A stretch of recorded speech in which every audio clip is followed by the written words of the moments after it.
Alors bonjour à tous.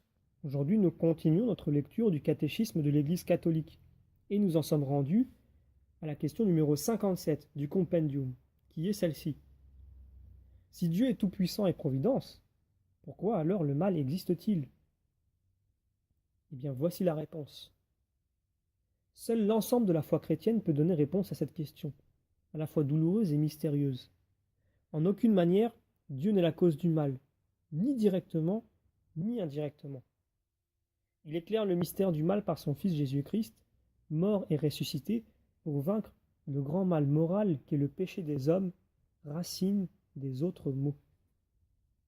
Alors pour étayer nos propos, comme toujours, prenons les paragraphes 309, 310 et 400 du catéchisme de l'Église, qui se trouvent, en tout cas pour les deux premiers, sous l'intitulé « La providence et le scandale du mal ».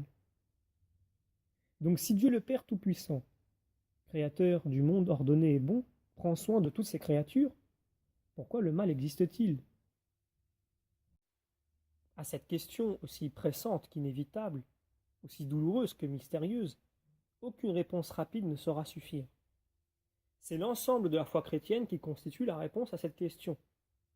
La bonté de la création, le drame du péché, l'amour patient de Dieu qui vient au-devant de l'homme par ses alliances, par l'incarnation rédemptrice de son Fils, par le don de l'Esprit, par le rassemblement de l'Église, par la force des sacrements, par l'appel à une vie bienheureuse à laquelle les créatures libres sont invitées d'avance à consentir, bien à laquelle elles peuvent aussi, d'avance, par un mystère terrible, se dérober. Il n'y a pas un trait du message chrétien qui ne soit pour une part une réponse à la question du mal. Mais pourquoi Dieu n'a-t-il pas créé un monde aussi parfait qu'aucun mal ne puisse y exister? Selon sa puissance infinie, Dieu pourrait toujours créer quelque chose de meilleur, nous dit saint Thomas. Cependant, dans sa sagesse et sa bonté infinie, Dieu a voulu librement créer un monde en état de voie vers sa perfection ultime. Ce devenir comporte, dans le dessein de Dieu, avec l'apparition de certains êtres, la disparition d'autres, avec le plus parfait aussi le moins parfait, avec les constructions de la nature aussi les déconstructions.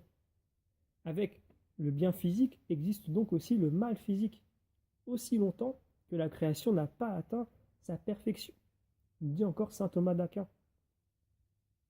L'harmonie dans laquelle ils étaient, établie grâce à la justice originelle, est détruite. La maîtrise des facultés spirituelles de l'âme sur le corps est brisée.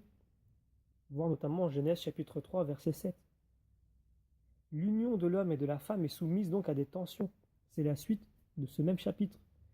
Et leurs rapports seront marqués par la convoitise et la domination. Toujours ce chapitre 3 de la Genèse. L'harmonie avec la création est rompue. La création visible est devenue pour l'homme étrangère et hostile. Toujours ce même chapitre de la Genèse. À cause de l'homme, la création est soumise à la servitude de la corruption. Pouvons-nous lire en Romains chapitre 8, verset 20. Enfin, la conséquence explicitement annoncée pour le cas de la désobéissance se réalisera. L'homme retournera à la poussière de laquelle il est formé. Genèse chapitre 3, verset 19. La mort fait donc son entrée dans l'histoire de l'humanité. Voir Romains chapitre 5, verset 12.